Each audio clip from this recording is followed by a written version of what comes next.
नमस्कार साथियों, ये प्यारे बच्चों, जय हिंद। जाम पोल आईएएस एकेडमी में आप सभी का मैं स्वागत करता हूँ। मेरे बच्चों, कहा जाता है कि एक जो विद्यार्थी होता है ना, वो कभी हारता नहीं, या तो जीतता है या तो सीखता है। यहाँ मेरे प्यारे बच्चों, आज हम आपसे PYQ previous year question paper discuss करेंगे और स्पेशल हम डिस्कस करेंगे उत्तर प्रदेश लोक सेवा आयोग का। बच्चों, कहा जाता है कि अक्सर आपने सुना, सीनियर या टीचर हो, तो भी आप किसी से अगर सलाह लेते हैं, कहता है कि आपको पीवाईक्यू जरूर करना चाहिए, प्रीवियस ईयर क्वेश्चन देख के जाना चाहिए। तो अगर मेरे प्यारे बच्चों, अगर हम पीवाईक्यू की बात करें, तो प्रश्न ये उठता है कि देखना या फिर क्यों करके जाना चाहिए। ये सवाल आपके भी मन में उठता है। तो ठीक है, तो आज इसका जवाब, आज जो भी डाउट है, सब मैं इसको आपको का समाधान कर दूंगा, सब क्लियर कर दूंगा। आज के बाद डाउट नहीं रहेगा। अगर हमें पी वाई क्यों करना चाहिए, सबसे पहले एक चीज जान लें, हमें पी वाई क्यों सॉल्व करना चाहिए या देख के जाना चाहिए। तो मैं आपको बता दूं, मिनिमम आपको 10 देख के जाना चाहिए। अगर 10 वर्ष का आप पी वाई क्यू देख के जाते हो, तो इफेक्ट पड़ता है आपके एग्जाम पे। लगभग मैं से बता दूं, 10 से 15 क्वेश्चन आपकी बढ़त होती है। आप अपने आसपास अपने जो कंपटेटिव जो दोस्त हैं, जो साथी हैं, उनसे 10 से 15 क्वेश्चन आप ज्यादा करके आते हो, और इसका अच्छा भी है, राइट। तो एक तो पहला प्रश्न आपका कि 10 वर्ष का पीवाई।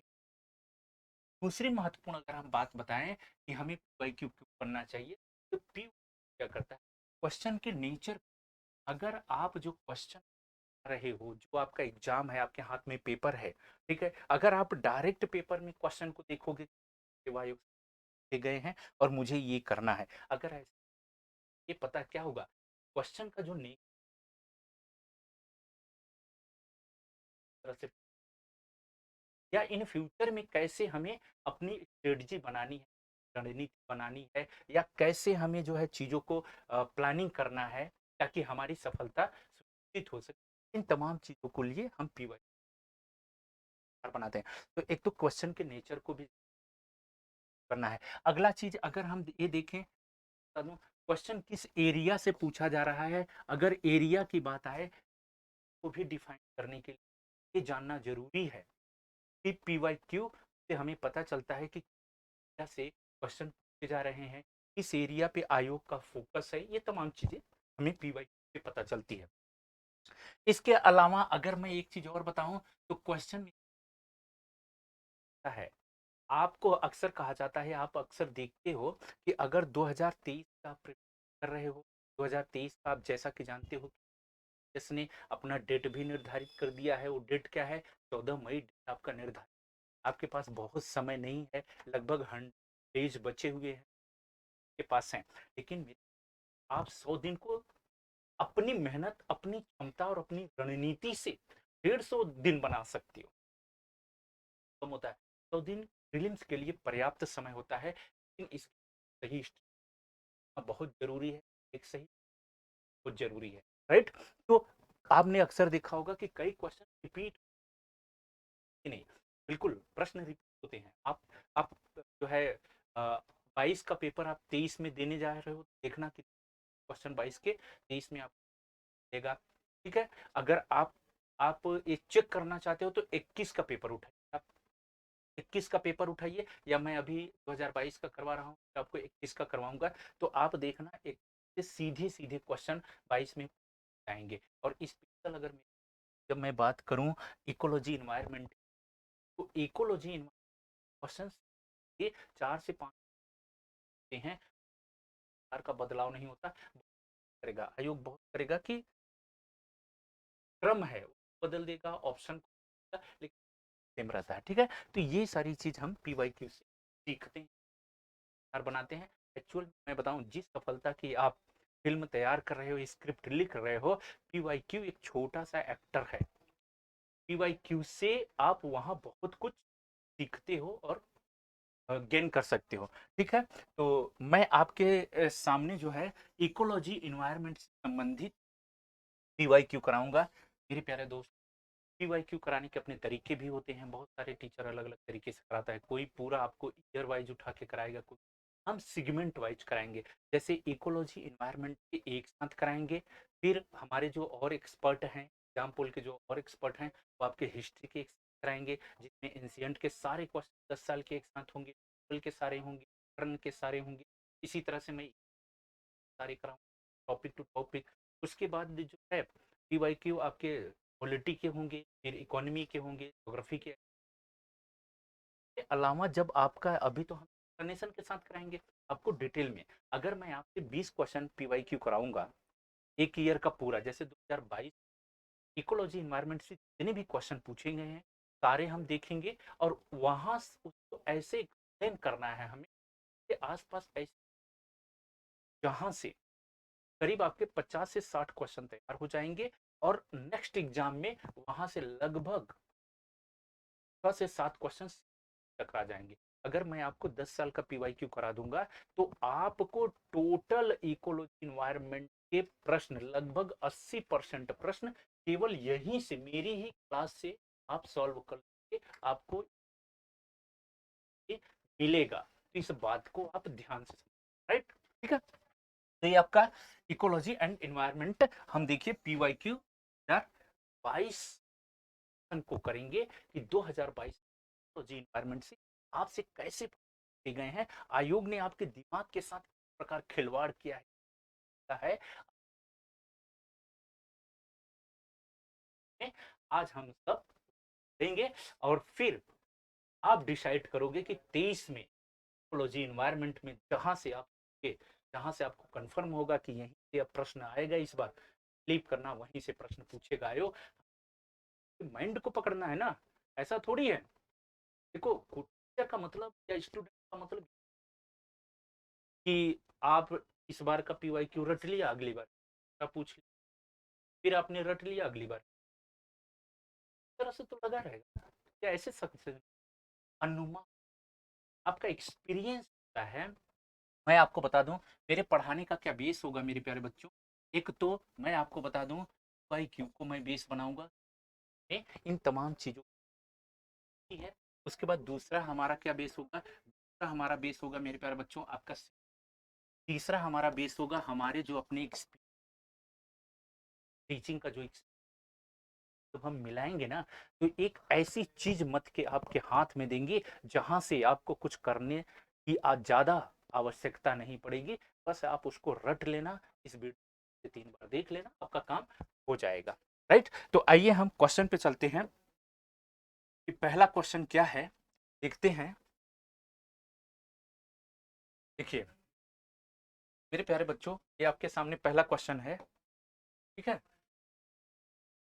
देखिए, भारत सरकार द्वारा पर्यावरण का संरक्षण अधिनियम कब पारित किया गया? पहला क्वेश्चन यही है, आपसे पूछा गया है। ये भी क्वेश्चन है क्या? सॉरी, ये आपका पहला क्वेश्चन है।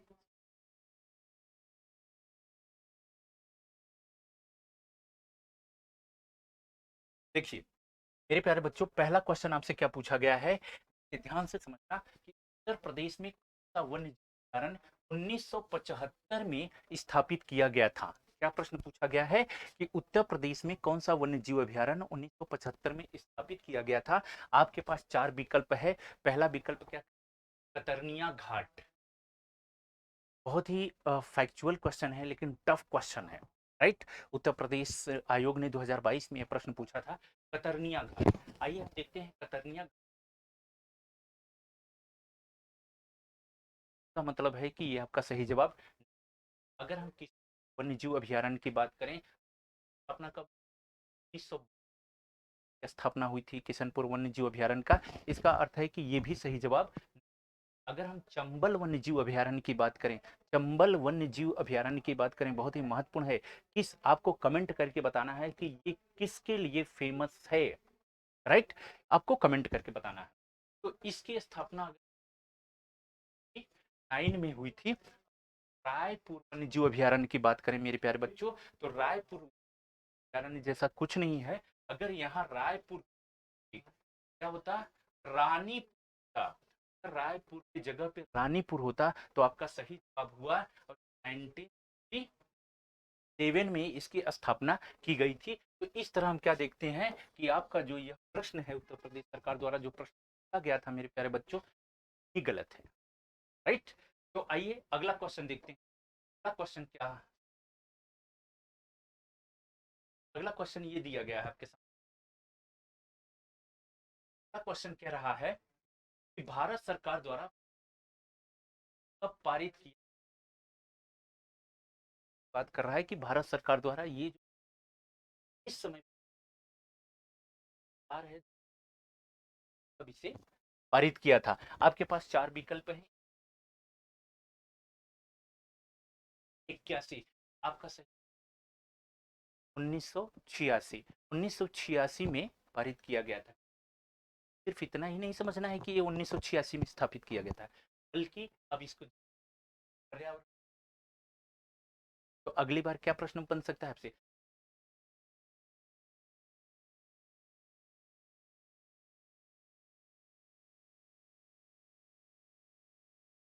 अधिनियम वन्य जीव पारित किया गया था 1972 में। 1972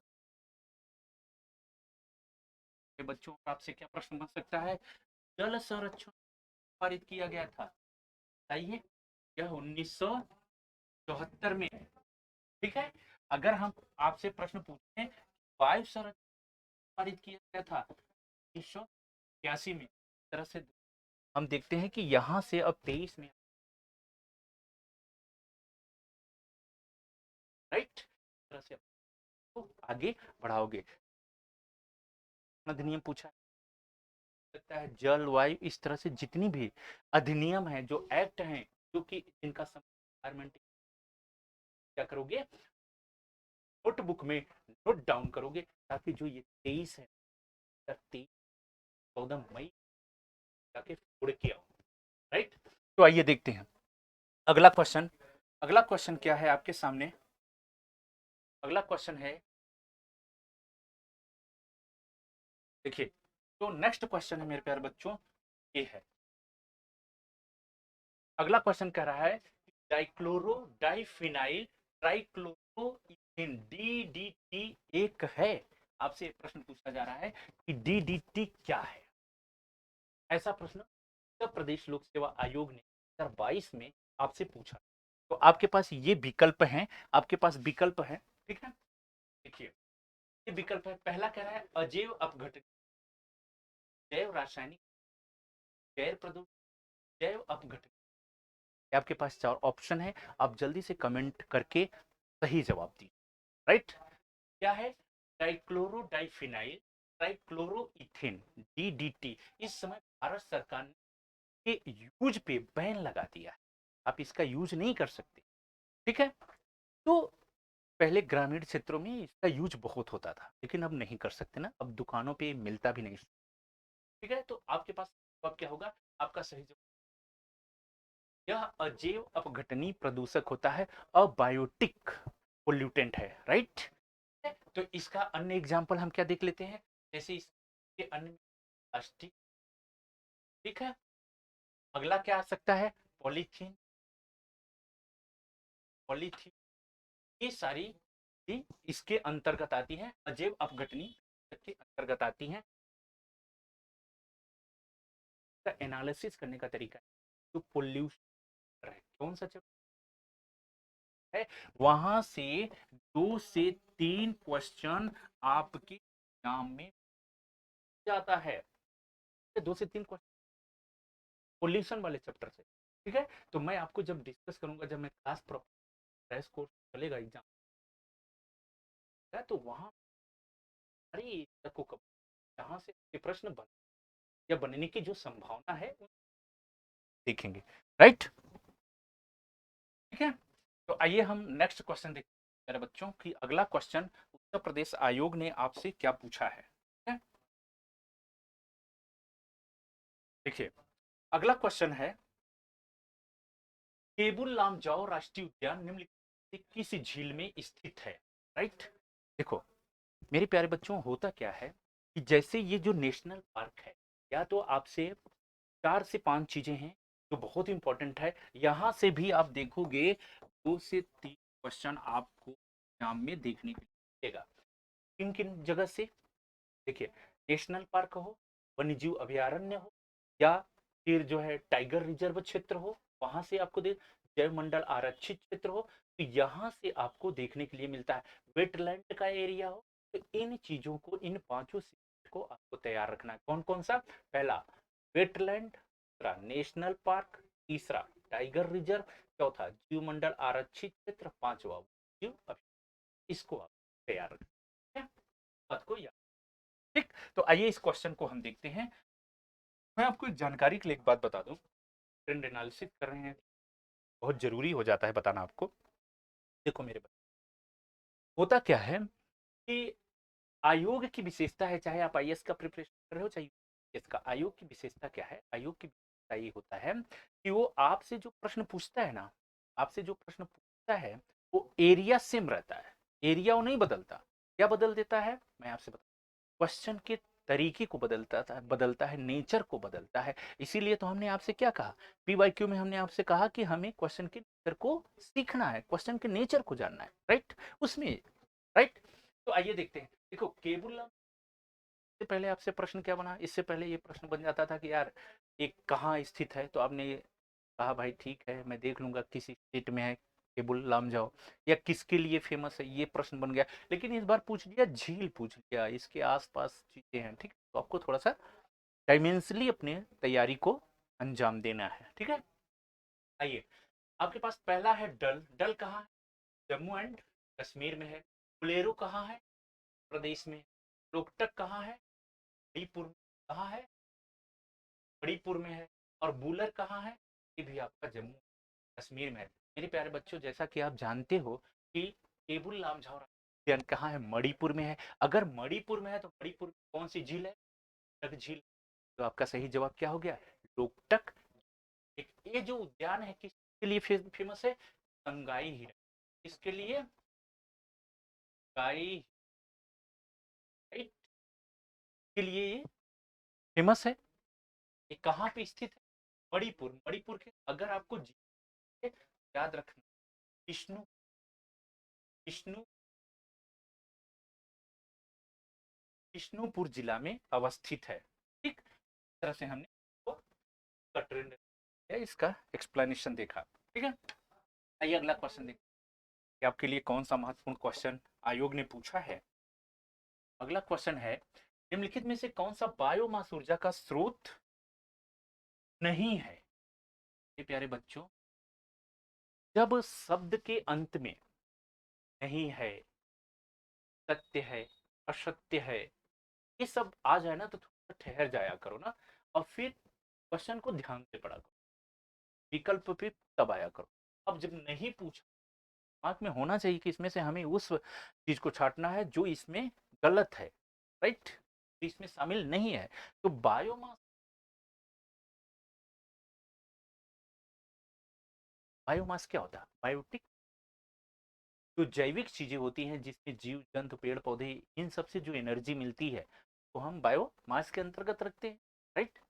तो बायोमास के अंतर्गत लकड़ी भी है, कोयला भी है, गोबर भी है। आपका सही जवाब क्या हो? कि यही बायोमास ऊर्जा में शामिल नहीं है। ओके, ठीक है। आइए अगला क्वेश्चन।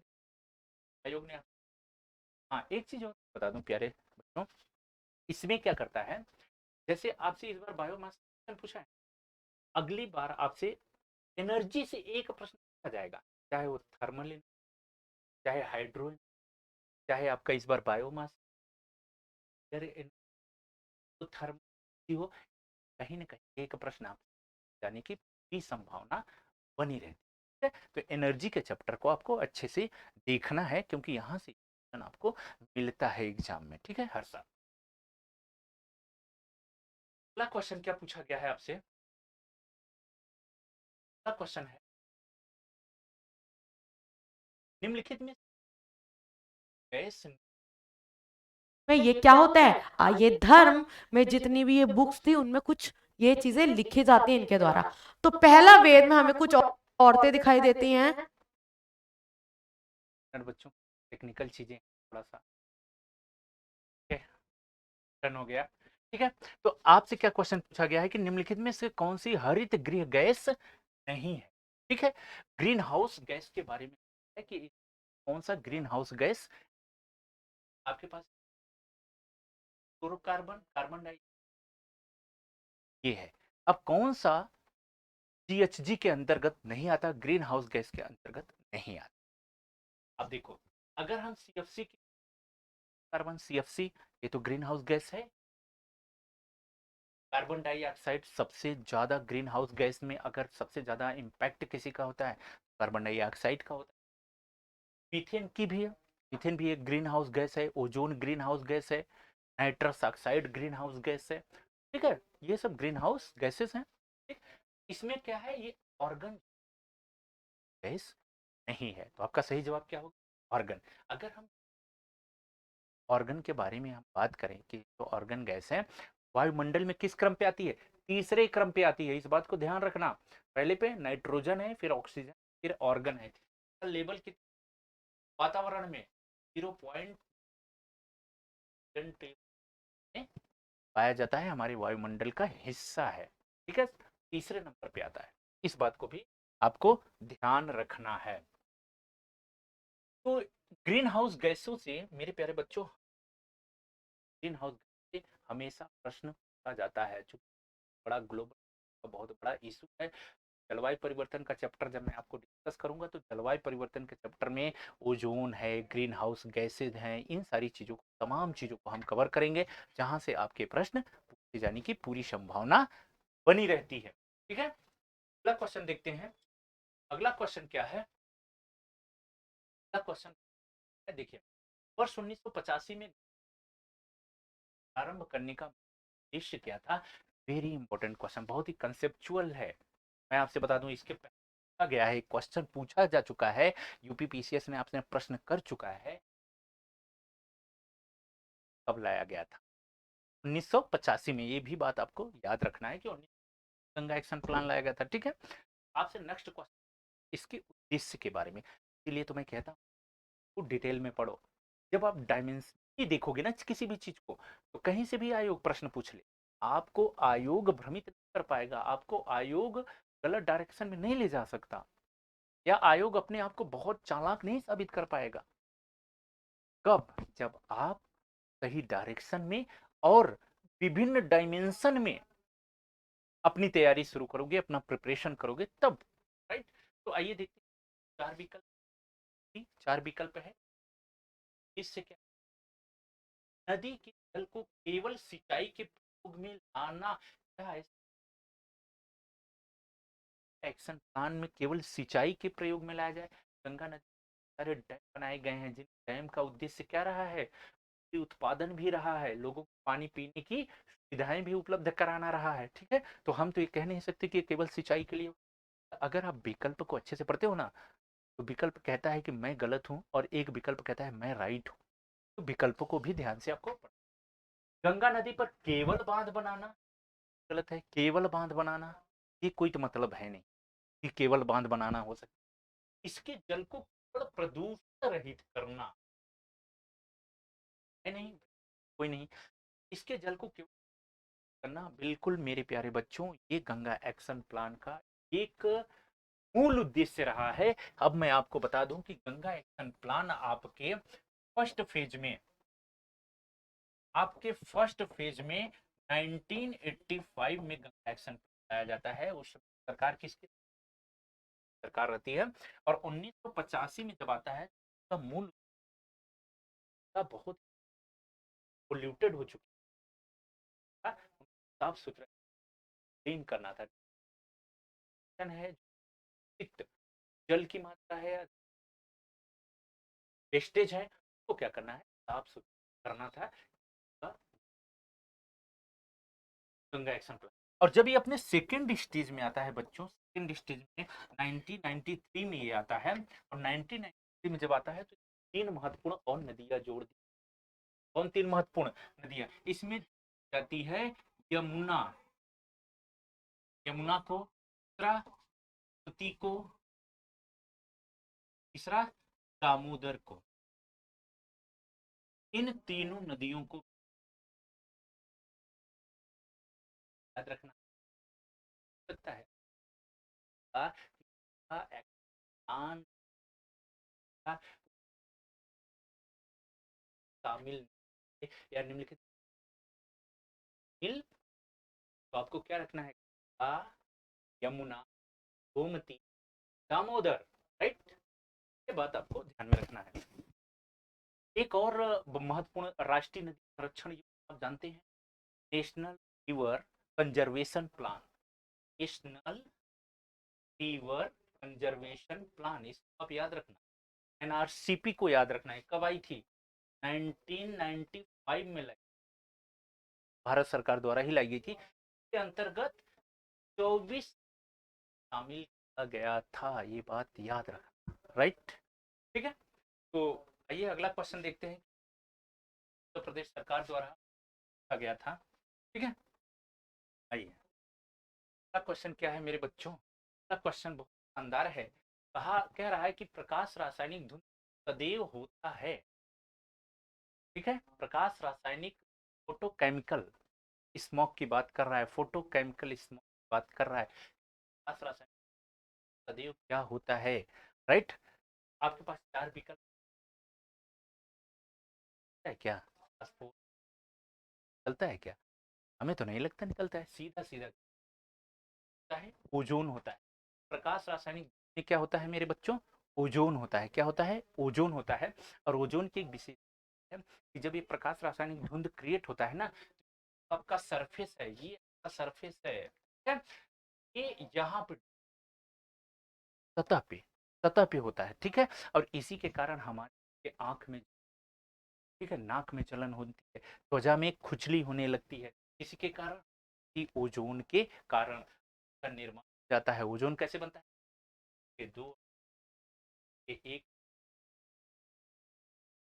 हैं, नहीं बनाते, इसी को हम क्या कहते हैं, ओजोन, ठीक है। अगला क्वेश्चन देखते हैं, तो अगला क्वेश्चन क्या है आपके लिए महत्वपूर्ण है।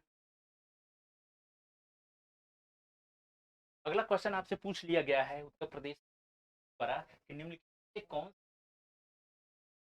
रहा है, रक्षक ही भक्षक हो गया। अक्सर मैंने सुना है कि जो होते हैं हमारे इन्वायरमेंट के लाभकारी होते हैं, सच है, लाभकारी भी। वृक्ष पर्यावरण की क्या होती है, ठीक है, पेड़ पौधे सभी पर्यावरण के लिए महत्वपूर्ण होते हैं, सब पर्यावरण तक होते हैं, पार्ट होते हैं। तो इसमें कुछ ऐसे भी वृक्ष होते हैं जो क्या है, कि पर्यावरण के लिए होते हैं। तो जैसा कि बारे में आप जानते हो, ये स्वास्थ्य से संबंधित होते हैं, हेल्दी होते हैं, बहुत अच्छा होते हैं। तो आपका सही जवाब लिप्टस, क्योंकि लिप्टस हमारे एनवायरनमेंट के लिए क्या होता है, एक खतरा होता है। बताऊं मेरे प्यारे बच्चों, अंग्रेजों ने इंडिया में लाया था, मूल रूप से इंडिया का वृक्ष नहीं है। जहाँ पे जैसे जो कोई ऐसा एरिया था, जैसे नमी वाला जो एरिया होता था, वेटलैंड एरिया होता था, तो उसकी नमी को सुखाने के लिए क्या किया जाता था, क्योंकि वृक्ष को लगा देते थे, तो ये जो है नमी को सोख लेता है। इसकी विशेषता क्या होती है, जैसे मान इसका वृक्ष तो जितना ऊपर होता है, इसकी जड़ी भी गहराई में होती है। अगर जड़ें गहराई में होती है, पानी का जो लेवल, ठीक है, जो पानी का जल स्तर होता है, इसको और नीचे कर देता है, सुखा देता है। तो ये इस आधार पे कहा जाता है कि पर्यावरण के लिए, हमारे जो है मृदा के लिए बहुत ही हानिकारक होता है। इसे एग्रीकल्चर वाली जो भी लैंड है, वहां पे इसी लगाना चाहिए, ठीक है। अगर आप लगाए हो तो मैं कहूंगा आपसे कि ऐसे वृक्ष को आप काट दो, बिल्कुल वहां से काट दो जहां एग्रीकल्चर लैंड है, बल्कि वहां लगाओ जहां पे कोई बंजर भूमि है, तो आप वहां पे इसको, ठीक है। ये क्वेश्चन है। अगला क्वेश्चन क्या है, अगला क्वेश्चन मेरे बच्चों आपसे पूछ क्या है, अगला क्वेश्चन क्या कह रहा है कि किस देश में प्राकृतिक आर्सेनिक जल होता है। थोड़ा क्वेश्चन को आपको ध्यान से पढ़ना है। नेचुरल रूप से आर्सेनिक की बात की जाए, प्राकृतिक आर्सेनिक, राइट, ठीक है। तो ये चीज आपको थोड़ा सा ध्यान, तो आर्सेनिक थोड़ा आप बताओगे कि आर्सेनिक से क्या होता है? आर्सेनिक से स्किन कैंसर होता है। ठीक है, सबसे खतरनाक स्किन कैंसर किससे होता है? आर्सेनिक से होता है। और किस में पाया जाता है? जल में पाया जाता है। किस प्रकार के जल में? ग्राउंड वाटर जल होता है, उसमें की मात्रा पाई जाती है। ठीक है, तो पूछा गया है कि ये जल किस कंट्री में मिलता है, ये आपसे पूछा गया है नेचुरल रूप से। बांग्लादेश, पाकिस्तान, श्रीलंका, भूटान। आपका सही क्या होगा? बांग्लादेश। आपसे प्रश्न पूछा है कि ये जो प्राकृतिक आर्सेनिक भारत के किस राज्य में? भारत, बंगाल, पश्चिम बंगाल में नेचुरल रूप से पाया जाता है। अगर पश्चिम बंगाल ऑप्शन में न हो और अगर बिहार हो, अब बिहार भी का जवाब सही हो। राइट, इस तरह से हमने, मैंने आपसे पोल्यूशन क्वेश्चन पूछे जाते हैं तो आपके 3 क्वेश्चन मिल चुके हैं पोल्यूशन से। राइट, तो इस तरह से हम ये अगला क्वेश्चन देखते हैं। अगला क्वेश्चन है,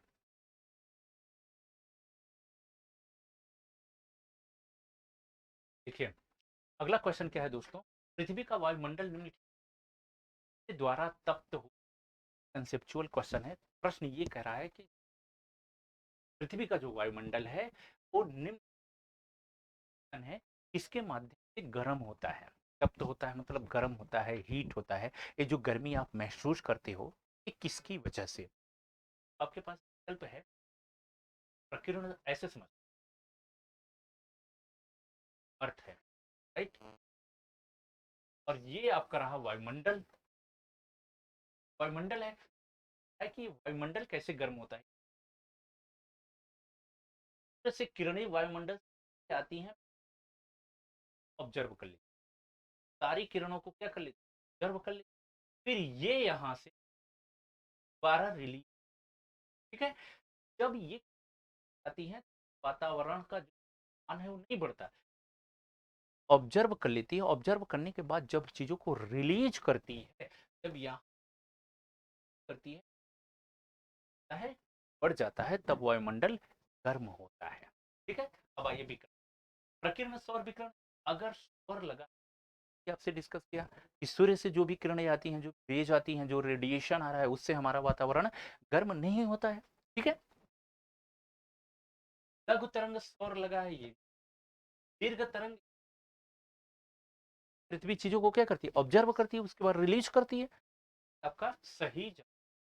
राइट, एकदम कंसेप्चुअल क्वेश्चन था मेरे बच्चों। ठीक है, तो इस तरह से मैं आपको बता दूं, इकोलॉजी इन्वायरमेंट जब भी प्रश्न आपसे बनाता है ना, कंसेप्ट बेस्ड क्वेश्चन ज्यादा बनाता है। लगभग आपका 60% क्वेश्चन कैसे होते हैं? कंसेप्ट, और आपका 20% फैक्ट होंगे और 20% कंसेप्ट और फैक्ट मिल। ठीक है, इस बात को भी आप ध्यान में रखना। ये नहीं है हवा में। इकोलॉजी इन्वायरमेंट अगर आपको पढ़ना है, आपको कंसेप्ट तैयार करना होगा, तभी इस क्वेश्चन को देखते हैं। अगला जब पूछा गया आपसे, अगला क्वेश्चन ये रहा आपके सामने। अगला क्वेश्चन कह रहा है कि भारत में सौर ऊर्जा द्वारा संचालित पहला हवाई है, ये प्रश्न पूछ लिया गया है। इसमें ये कहा जा रहा है कि जो सौर ऊर्जा है उसके संचालित, सौर ऊर्जा से संचालित भारत का पहला हवाई, ये आपसे 2022 में प्रश्न पूछा गया है। और मैं आपको बता दूं ये प्रश्न है 2015 के करंट अफेयर का प्रश्न है, लेकिन आपसे पूछा गया है स्टैटिक पोर्शन में 2022 में प्रश्न पूछा गया है। तो आपको ऐसी भी चीजों को ध्यान में करना है कि जैसे भारत का पहला, अगर भारत में कोई पहली घटनाएं घट रही हैं तो उसको ध्यान में रखना है। ये सिर्फ उसी साल करंट अफेयर के लिए इंपॉर्टेंट नहीं होता, बल्कि आगामी 2 4 6 10 साल बाद भी इनका रिलीवेंट बना हुआ आपके पास तो केरल का एक है। ठीक है, और ये ऐतिहासिक रूप से बहुत ही फेमस है। आप कमेंट करके बताना कि कोचिंग ऐतिहासिक रूप से, जोग्राफ या जोग्राफिकल रूप से क्यों फेमस है। ठीक है, इसको आपको कमेंट करके बताना है। मैं आपको बता दूं बच्चों, करंट अफेयर होता है, करंट अफेयर इकोलॉजी इन्वायरमेंट में पूछा जाता है। देखिए नेक्स्ट क्वेश्चन आपके सामने है। अगला क्वेश्चन क्या है? अगला क्वेश्चन कह रहा है इंडिया स्टेट ऑफ वन क्षेत्र अधिक वृद्धि दर्ज की है। सिंपल सा प्रश्न है, बहुत ज्यादा आसान होने की जरूरत नहीं है। इतना लंबा चौड़ा प्रश्न है। सीधा प्रश्न है कि जो वन रिपोर्ट आती है उस रिपोर्ट के अनुसार ये पूछा गया है 2022 में कि सबसे ज्यादा वन क्षेत्र में कौन सा राज्य अधिकतम वृद्धि दर है। इसके पहले का क्वेश्चन पूछता था, इसके पहले आपसे क्वेश्चन ये बन जाता था कि अक्सर आप करते हो कि जो वनावरण है, ठीक है, जो फॉरेस्ट एरिया, जो फॉरेस्ट कवर एरिया है, ठीक है, वो आपका कितना पूछता था ना। तो वनावरण,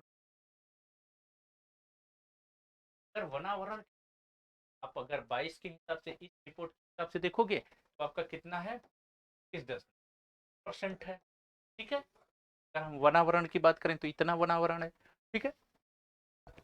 आपसे आपसे ये प्रश्न पूछ लिया जाता था कि किस स्टेट में सबसे ज्यादा वनावरण प्रतिशत में, इस तरह से प्रश्न। लेकिन इस बार पूछ लिया कि सबसे, आप जरा जहां कमी होगी वनावरण की वहीं तो वृद्धि की जाएगी।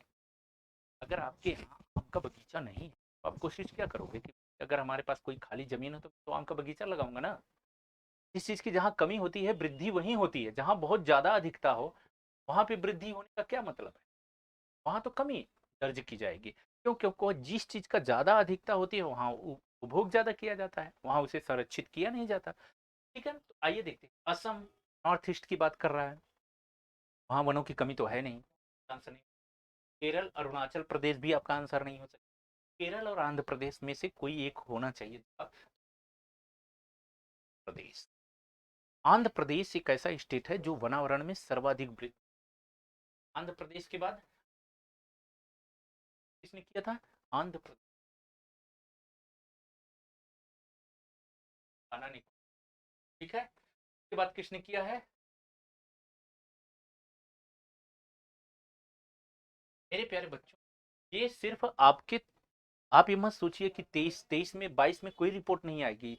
ये जो 21 की रिपोर्ट है यही 23 के लिए भी इम्पोर्टेंट है।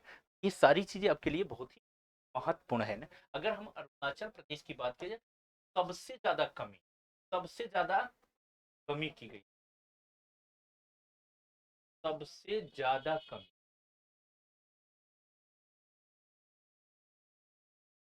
सबसे ज्यादा कमी अरुणाचल प्रदेश में हुई। चार लगा दे, चार लगा कर लेना, आपको दिमाग में सेट कर लेना, प्रश्न बन सकता है, ठीक है। चार लगा दिया हूं, ये अरुणाचल प्रदेश। उसके बाद सबसे ज्यादा कमी किस में हुई थी, मिजोरम। ये भी बात याद रखना, अरुणाचल प्रदेश का सेकंड पे मिजोरम है, क्या है, मिजोरम, ठीक। बात को भी आप ध्यान में रखना, ठीक है। आइए नेक्स्ट क्वेश्चन देखना है। अगला क्वेश्चन आपसे आयोग ने बहुत ही महत्वपूर्ण क्वेश्चन पूछा है, कथन और कारण का प्रश्न पूछा है कि ये जो कारण आपको दिया गया है, कहा गया है कि कथन क्या कारण की सही व्याख्या करता है या सही व्याख्या नहीं करता है। तो आइए जवाब ढूंढते हैं, नीचे दिए कारण पर विचार करें। कथन क्या कह रहा है, लिम्नेटिक क्षेत्र पादप प्लवक अधिकता में वृद्धि करते हैं, बिल्कुल सही बात है। लिम्नेटिक क्षेत्र क्या होता है पहले ये जानोगे तभी तो जानोगे कि जो पादप प्लवक है, प्लवक है, ठीक है, जो क्या वृद्धि करते हैं। देखिए ये जैसे आपका स्थली भाग है, आपका स्थली भाग है, ठीक। उसके बाद ये जल क्षेत्र, ये जो जल क्षेत्र है जब ये गहराई बढ़ती जाएगी, ये जो कम गहराई वाला जो क्षेत्र होता है इसको हम क्या कहते हैं, ठीक है। यहाँ जो फाइटो प्लैंकटन होते हैं, फाइटो प्लैंकटन, पादप लवक की बात फाइटो प्लैंकटन कहते हैं, ये जो है यहाँ पे अधिक मात्रा में पाए जाते हैं क्योंकि यहाँ पे जो सन जो है प्रकाश होता है, प्रकाश बहुत आसानी से जमीन एकदम जल की गहराई तक पहुंच जाता है, ठीक है। तो प्रकाश वहां आसानी से पहुंचता है, अवेलेबल होता है। और ये जो है किसी भी स्थल भाग का जो है शुरुआती जगह होता है, यहाँ पे तो पोषण की मात्रा भी बहुत अच्छी होती है, ठीक है। यहाँ पोषक तत्व भी, इसकी वजह से यहाँ पे शैवाल अच्छे से ग्रोथ करते हैं, या फिर कौन, पादप, ठीक है। फाइटोप्लैंक्टन भी बहुत अच्छे से ग्रोथ करते हैं और ये मुख्य आहार होते हैं जो जीव जंतु होते हैं सागर में या तालाब में, झील में, उनका ये मुख्य भोजन। तो ये बात आपकी सही है। दूसरा क्या कह रहा है, कारण क्या कह रहा है? कारण कह रहा है कि लिमिनेटेड क्षेत्र पानी का खुला क्षेत्र है। मैंने आपसे डिस्कस किया कि खुला क्षेत्र है, यहाँ प्रकाश बहुत आसानी से पहुंच जाता है, ये बहुत गहराई में नहीं होता है। ठीक है, जो बहुत गहराई वाला क्षेत्र है उसको अंधकारमय क्षेत्र कहते हैं। ठीक है, ये कथन और कारण दोनों सही है। क्या हो जाएगा आपका सही? ए तथा बी, आर दोनों सही है और आर ए की व्याख्या करता है। अगला क्वेश्चन क्या है बच्चों? अगला क्वेश्चन बहुत ही शानदार पूछा है और आसान क्वेश्चन, रिपीट क्वेश्चन, कई बार पूछा जा चुका है, अलग अलग एग्जामों में पूछा जा चुका है। ठीक है, क्वेश्चन है आपके सामने, किस तिथि को मनाया जाता है? क्या क्वेश्चन है? ओजोन दिवस किस तिथि को मनाया जाता है? आ रहे 10 सितंबर, 30 जनवरी, मेरे 10 सितंबर, 16 सितंबर को ओजोन दिवस मनाया जाता है, राइट? ठीक है, आपको कमेंट करके, कमेंट में एक चीज बताना है, कमेंट बॉक्स, ओजोन की पहली बार चर्चा कब हुई थी? पहली बार यह कब खोजा गया कि जो हमारा नॉर्थ पोल है या जो साउथ पोल है, यहाँ जो हमारी जो ओजोन की लेयर है में होल हो गया है, उसमें चेंज हो गया है, ये बात कब खोजी गई थी? आपको सर्च करना है और कमेंट में जवाब देना। और एक चीज इसके साथ और खोज लेना, क्योंकि यहां से प्रश्न बना है कि कौन, किस कंट्री की टीम ने ऐसा कारनामा किया था। ठीक है, इसको आपको ध्यान में रखना है। अगर मेरे प्यारे बच्चे 30 जनवरी की बात करें तो 30 जनवरी किस चीज के लिए फेमस है? 30 जनवरी में कौन सा दिवस मनाया जाता है? तो मनाया जाता है आपका शहीद, मनाया जाता है 2 अक्टूबर को का दिवस। 29 अप्रैल को क्या मनाया जाता है? डांस, डांस डे होता है, राइट? और ये कब से मनाया जा रहा है? 1980। ठीक है, तो इन चीजों को हमने, आइए देखते हैं क्वेश्चन आप।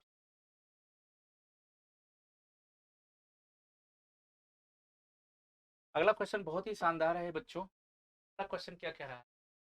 एकदम कंसेप्चुअल क्वेश्चन है, दो कथन दिए गए हैं और आपको ये बताना है कि क्या दोनों कथन सही हैं, राइट? मैंने आपसे बताया था कि कंसेप्ट बेस्ड क्वेश्चन पूछे। परिस्थिति, इकोलॉजी नीके की बात की जा रही है, इकोलॉजी नीके की बात की जा रही है, कौन सा कथन सही है? आपके पास दो कथन है, राइट है? कथन, पहले हम, मैं आपसे बता, परिस्थिति नीति क्या होता है? परिस्थिति एक आवास, घर जैसे, ऐसे समझ लेना कि आप जिस घर में रहते हो, आप जैसे कई सदस्य हो, ठीक है, तो आप कई लोग एक ही घर में रहते हो, ये क्या है? एक आपका घर है, में आप कई भाई बहन, माता पिता सब, दादा दादी सब साथ में रहते हैं। ठीक है, तो वैसे ही परिस्थिति निके, इकोलॉजी निके का मतलब होता है कि एक ऐसा क्षेत्र, एक ऐसा एरिया, एक ऐसा आवास जहाँ कुछ निश्चित प्रजातियां, जो जहाँ कुछ निश्चित जंतु निवास करते हैं और वहाँ के वो स्थानीय होते हैं, उनका घर होता है।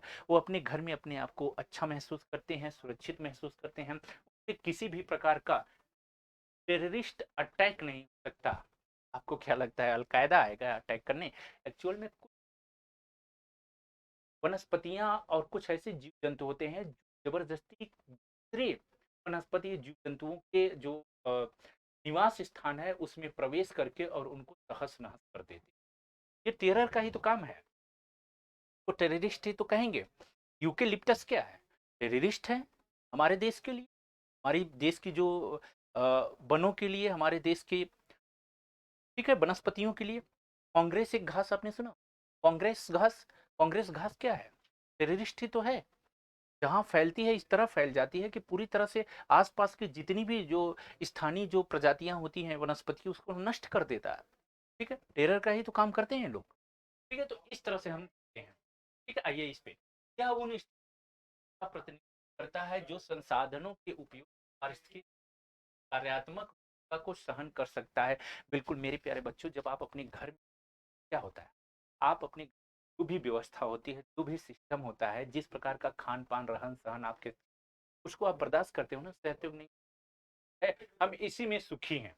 हमारी कुटिया ही पड़ोस के महल से बेहतर है। ठीक है, अपना घर स्वर्ग से सुंदर है। ठीक, वो अलग बात है कि लोग नरक की ख्वाहिश से रखते हैं। कहा जाता है कि अपना घर तो स्वर्ग से सुंदर होता है, पर यहाँ लोग तो नरक की खोज। राइट।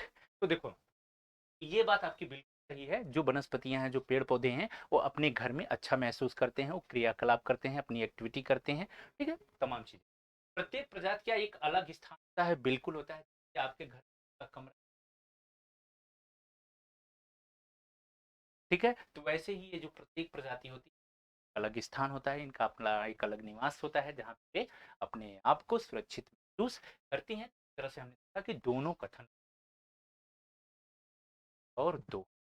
राइट। आइए अगला क्वेश्चन देखते हैं क्या है। मेरे बच्चों, अगला क्वेश्चन आपसे पूछा गया है, शायद हो गया। ठीक है? ये मेरे बच्चों, इस तरह से मैं आपको बता दूं, इस 2022 में जितने भी क्वेश्चन आपसे पूछे गए थे, पूरी तरह से उसका ट्रेंड एनालिसिस किया, एक्सप्लेन करके देखा कि और किस प्रकार बन सकते हैं, तमाम चीजों पर नजर डाली। ठीक है, और हमने पूरा एक नेक्स्ट वीडियो, नेक्स्ट क्लास में 2021 जो इकोलॉजी एनवायरनमेंट में जो भी प्रश्न पूछे, तमाम प्रश्न डिस्कस करेंगे। तब तक उम्मीद करता हूँ कि आप लोग स्वस्थ होंगे, आपकी पढ़ाई अच्छी चलेगी, और हाँ, एग्जाम पोल आप सबकी सफलता की शुभकामना करता है। नमस्कार, धन्यवाद।